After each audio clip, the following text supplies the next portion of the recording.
Somewhere there is a warehouse wall of phones, hundreds of them, mounted on metal racks, screens glowing in a dim room, each one quietly scrolling through apps and websites all night long. Every one of them is watching ads. Not one of them is a person. The phones load a video, wait for the ad to play, register the view, then move on. They tap banners, they install apps and open them once. They do this thousands of times an hour, and somewhere a counter ticks up, and somewhere an advertiser pays for every tick. This is the machinery behind one of the largest quiet thefts on the modern internet. Famous put the cost of ad fraud at over $100 billion a year. That money does not vanish into nothing. It moves deliberately from the people who buy advertising to the people who manufacture fake attention. To understand how, you first have to understand how advertising actually pays, how an ad actually pays. When you load almost any free website or app, the empty ad slots are not filled in advance. In the fraction of a second the page loads, an auction happens. Information about you, the page, and the moment gets sent out. Advertisers bid, and the highest bidder's ad gets dropped into the slot. This is called programmatic advertising, and it runs most of the open web. Think about how strange that is for a moment. Billions of times a day, an instant auction runs for a single set of eyes, completes before you have even seen the page settle, and nobody in that chain ever looks at the result by hand. It is all automated, all at machine speed, and that speed is exactly what makes it both efficient and easy to abuse. The advertiser pays in one of a few ways. Sometimes they pay per impression, which means per time the ad is shown. Sometimes they pay per click, and sometimes they pay only when someone installs an app or completes some action after the click. Each of these is a number that a machine counts, and each one is a number that another machine can fake. That is the whole problem in one sentence. The entire economy runs on counting events, and a counted event is just a signal. If you can manufacture the signal convincingly, you can manufacture the payment. Nobody has to break into a bank. They just have to feed the right number into the right counter at the right moment, and the money follows. The four ways fraud is done. People talk about ad fraud like it is one thing, but it is really a family of tricks, each aimed at a different number in that auction. Understanding the four main types is enough to understand almost everything that follows. The first is impression fraud, faking the moment an ad is shown. The second is click fraud, faking the moment someone clicks it. The third is install or attribution fraud, faking the action that happens after the click. The fourth is domain spoofing, lying about where the ad is even running. They overlap and combine, but each one targets a specific weak point in how money flows. Impression fraud, ads no one sees. An impression is supposed to mean a real human had a real chance to see an ad. Impression fraud breaks that quietly. An ad gets loaded into a page, the counter records a view, and the advertiser pays. But the page is open in a hidden window, or stacked under another ad, or being loaded by a script in an empty room full of phones. The cheapest version is invisible. Ads get stuffed into a frame a single pixel wide, or layered 10 deeps, so only the top one is ever seen, while all 10 report as viewed. A real person never had a chance. The impression was real as a number and fake as an event. There are uglier versions still. Some pages quietly play video ads in the background with the sound off, racking up paid views while you read an article and notice nothing. Some apps keep loading ads after you have closed them, off-screen, on a phone in your pocket. The common thread is that the ad technically loaded, so the counter technically fired, even though no human attention was ever involved. This is why the industry invented the idea of a viewable impression, an ad that was actually on screen long enough to be seen. It helped. It also gave the fraud side a new target to imitate, which is a pattern you will see again and again. Click fraud, taps from nobody. Clicks are worth more than impressions because a click looks like interest, so clicks get manufactured too. A script taps the ad, or a rack of phones taps it, or a hidden page clicks it the instant it loads, and the counter records intent that no person ever felt. Click fraud comes in a few flavors. Some of it is sabotage, draining a competitor's daily ad budget by clicking their ads until the money runs out, so that for the rest of the day their real ads vanish from the auction. Some of it is profit, where whoever owns the page where the ad sits gets paid per click and simply generates their own. Either way, a real advertiser pays for a moment of attention that never existed. What makes clicks especially slippery is that a single click looks completely innocent on its own. One tap is nothing. The fraud only becomes visible in the aggregate when you step back and notice that 10,000 of those innocent taps came from the same narrow corner of the network at the same steady pace on ads nobody around them ever seemed interested in. The lie is not in any one event. It is in the shape of all of them together. Install and attribution fraud, stealing the credit. Further down the chain is the most valuable event of all, the install. An advertiser will happily pay several dollars when someone installs their app because that looks like a real new user. So this is where the most sophisticated fraud lives. One version manufactures the installs outright, with farms of devices downloading the app, opening it once, and disappearing.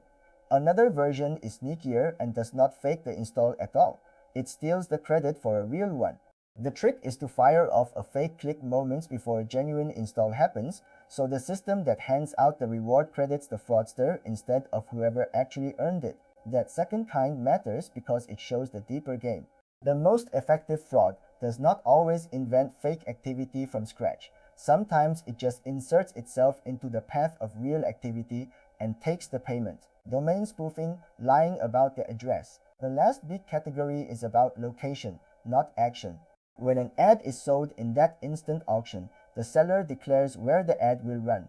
A buyer pays far more to appear on a trusted, recognizable site than on some site they have never heard of. Domain spoofing is lying about that address. Cheap or junk inventory gets dressed up to look like premium space on a famous publisher. The advertiser thinks they bought a slot on a respected site read by real people. They actually bought space on something else entirely, often a page built only to hold ads. The sense isn't double. The advertiser overpays for fake prestige, and the real publisher whose name was borrowed gets nothing and slowly loses the trust of buyers. The whole value of a trusted address depends on the address being true, and spoofing quietly poisons that, the infrastructure behind it. So where does all this fake activity physically come from? Broadly, two places: software bots and real devices. The bot side is the classic picture: networks of infected computers and servers, scripted to load pages and fire events at scale. They are cheap and enormous, but they have a weakness. A machine in a data center does not look like a person at home, and over time the defenders got good at spotting that hollow, mechanical behavior. So part of the industry moved towards something harder to dismiss. Real phones. The wall of real phones. This is the warehouse from the beginning. Rows of genuine handsets, real models with real screens, often connected through real home or mobile connections, each one looking from the outside like an ordinary person's device. Real phones are valuable to the fraud side precisely because they are real. They have legitimate device fingerprints, real sensors, real network history. An ad system inspecting one sees a normal phone on a normal connection, not an obvious script in a server room. That is what makes the racks worth the trouble and the heat and the electricity. And they are operated to look human. Taps with slightly irregular timing, scrolling that pauses, sessions that start and stop like a distracted person. The entire craft is making manufactured activity wear the texture of a real life, because the defenders are looking for exactly the opposite. The operations themselves are framed in completely ordinary terms by the people running them. A room of phones, a power bill, a maintenance schedule, somebody swapping out a handset that overheated. Seen from the inside, it can look less like a crime scene and more like a small logistics business, which is part of why it persists. There is no single dramatic act to point at, just a building quietly running around the clock. The defensive side, invalid traffic detection. Against all this sits a whole industry whose only job is to decide which events are real. The umbrella term is invalid traffic detection, and the question it answers is brutally simple. Did a real human really have a real chance to see or interact with this ad? The defenders look for patterns no real audience produces. Thousands of clicks from one narrow slice of the network. Perfectly even timing where humans are messy. A device that watches ads for 20 hours without sleeping. A sudden flood of installs that never open the app again. Real people are irregular and inconvenient, and fakers trying to scale tend to be suspiciously consistent. Fingerprinting and reputation. Two of the sharpest tools are fingerprinting and reputation. Fingerprinting builds a quiet profile of a device from hundreds of small signals: the screen, the software, the way it renders things, the quirks of its connection. It is not about a name. It is about recognizing the same device again, and noticing when 1,000 supposedly different users share one suspicious shape. Reputation is the memory layered on top. Addresses, networks, and devices carry a running history. A connection that has pushed fraud before is treated with suspicion. A brand new device with no past, suddenly watching ads at industrial volume, gets flagged. It works a lot like a credit history, except it is scoring hardware and networks instead of people. The two tools reinforce each other. Fingerprinting answers the question of who this device really is, even when it is pretending to be 1,000 different users. Reputation answers the question of whether that device, once recognized, has earned any trust. A fresh fingerprint with no reputation behind it is exactly the profile a wall of new phones produces, and that emptiness is itself a signal. Real audiences come with history. They have watched, clicked, and ignored ads across months, in patterns that are messy and human. Manufactured ones tend to arrive from nowhere, all at once, with no past to point to. Verification and industry standards. Because no single advertiser can police this alone, the defense became an industry of its own. Independent verification companies sit in the ad path, grading traffic and certifying which impressions were genuine, viewable, and human. Industry bodies publish standards for what counts as a valid impression and run programs to weed out the worst inventory. It is genuinely useful, and it is also genuinely a market. Fraud detection is a product sold to the same ecosystem that loses money to fraud, that creates real pressure to improve, and the quiet, permanent incentive for the chase to simply continue rather than ever fully end. Why the cat and mouse never ends. Here is the uncomfortable core. As long as advertising pays by counting events, faking those events will be profitable. And as long as it is profitable, someone will fund better fakes. Every defense that gets good teaches the other side exactly what convincing now looks like. The industry made viewable impressions the standard, so the fakers learned to render ads on screen. Detection got good at spotting bots in data centers, so the activity moved on to real phones. Each improvement on defense becomes the next target to imitate. The money on both sides keeps the loop alive, and neither side ever gets to declare victory. Who actually pays, so who loses the 100 billion? On paper, the advertisers, who pay for attention that was never given. But the cost rarely stops there. Advertisers raise prices to cover wasted spend, and that flows into the cost of products you buy. Honest publishers lose because every fake site dressed up in a borrowed name makes real ad space worth a little less and trust a little thinner. And you lose too, in a quieter way, because an internet funded by counting fake attention has every incentive to chase the count rather than to serve the actual person reading.